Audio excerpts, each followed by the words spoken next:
Today we're doing another book review. It's one that I've already discussed, which is Sun and Steel by Yukio Mishima. I adore Mishima's novels, this is no secret, but the author is controversial, so I just want to be clear.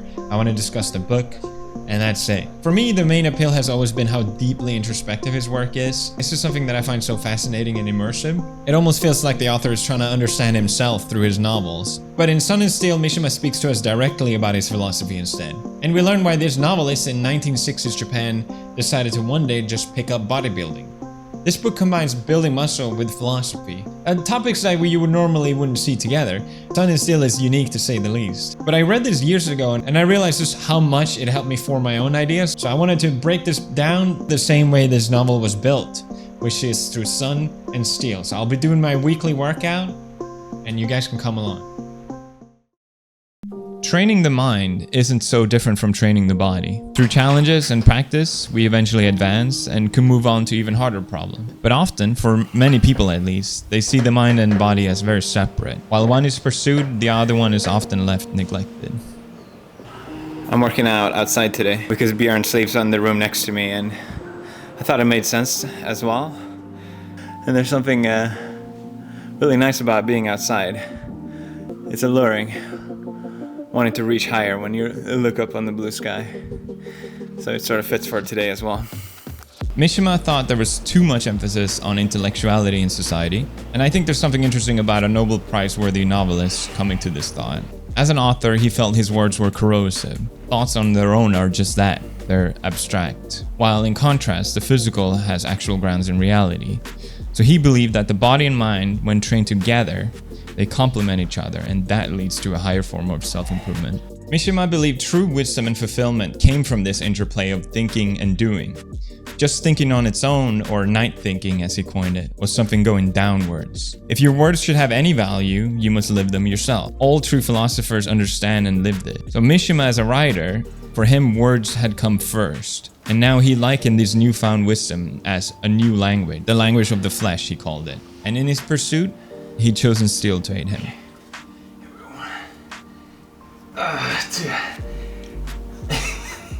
That concludes today's exercise. I just showed pieces of it, but body and mind, I think it's essential. I just need it to ground me with my thoughts. I overthink, I become anxious, and I can't imagine my life without one or another at least. In Sun and Steel, we read of a secret energy formula that brought Mishima to a heightened state of physique and focused mind.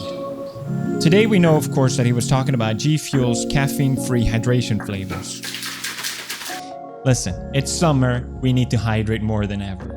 G Fuel's caffeine-free flavors is a great way to motivate you to drink more. Because of the delicious G Fuel flavors, you can stay hydrated and not infringe on your daily caffeine intake. They're literally zero everything. Zero caffeine, zero sugar, zero calories, zero deaths, with 5% muscle increase guaranteed. I think, maybe. I know this is a bit out of place, but it also is a perfect fit because this drink is vitamin fortified, which means it supports healthy brain functionality, mind and body combined. Right now, if you use code PewDiePie, in the next 48 hours only, you will save 30% off. So definitely take advantage of that, code PewDiePie. There's a bunch of new flavors and new arrivals that you can check out as well. It's a great way to support the channel and you guys can save 30% off. So, appreciate it. Mishima thought the body might be capable of its own logic and thought. Kind of a bold statement. He engaged in martial arts, kendo, and he believed physical activities, like sports, can provide us with a certain knowledge. So this is an embodied knowledge, which teaches us our limits, strengths, weaknesses. They also make us understand our bodies, coordination, balance, endurance, resistance, resilience to pain. And this is knowledge that is purely felt and therefore grasped unconsciously in a sense. You feel the sweat that runs down your forehead and you feel the strain in your muscle when they reach their capacity, and this is a reminder of our body's capabilities and responses. Physique is often overlooked for many, it's a second thought at best.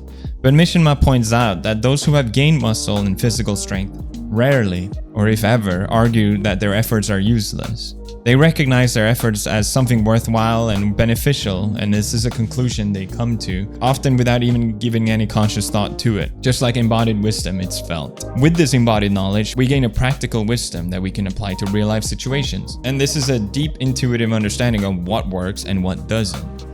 That was hard. I think what with sports or bouldering in particular, that taught me is that you're always more capable than you think you are. And I think gaining that confidence, it kind of applies to anything really. And it's such a valuable thing to teach yourself. And it's something I'm really grateful for. It's a good embodied knowledge.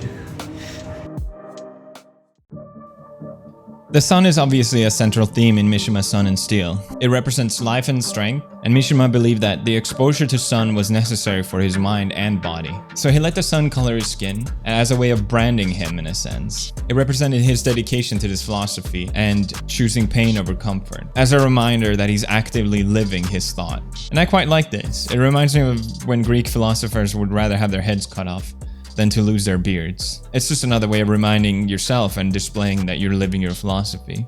Because just like muscles are fluid and requires constant maintenance, as so does our commitment to our ideas.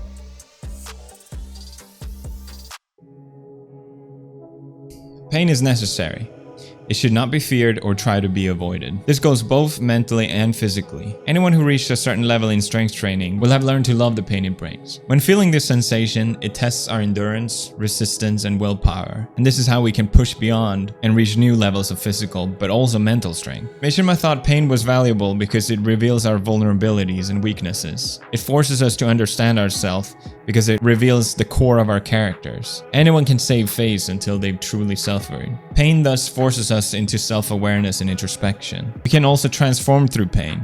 Mentally and physically, we become stronger. And if we choose the opposite, which is comfort, it would instead lead to mediocrity and stagnation. So much of Mishima's ideas in Sun and Steel feels like intuitively grasp ideas of what science now tell us, how some stress is actually more beneficial than none. People often look at me as someone who's achieved a certain amount of success, so why not just kick my feet back and relax fully? And while my priorities have changed, in the process of pain I find fulfillment.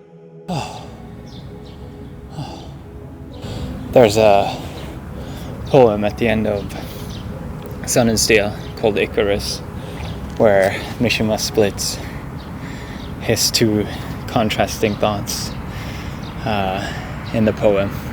This idea of ascending and still remaining grounded. Why still should the lust for ascension seem in itself so close to madness?